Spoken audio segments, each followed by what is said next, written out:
তো আমি চলে এসেছিলাম আমার বাড়ির জন্য শ্রীখোল বা মৃদঙ্গ কিনতে। তাই চলে গেছিলাম কেষ্টপুরে।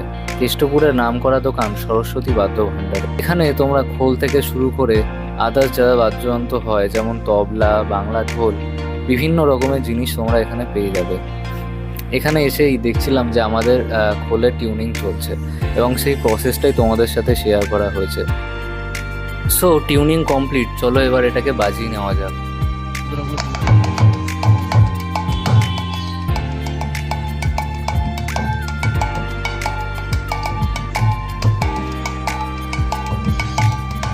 তো আমাদের খোলটা বাজানো হচ্ছে, তোমরা শুনতে পাচ্ছ। তিনি বাজাচ্ছেন, ওনার নাম স্বপন দাস।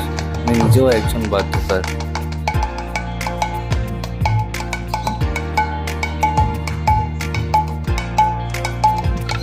তো তোমাদের কিরকম লাগলো মৃদঙ্গর সাউন্ডটা? যদি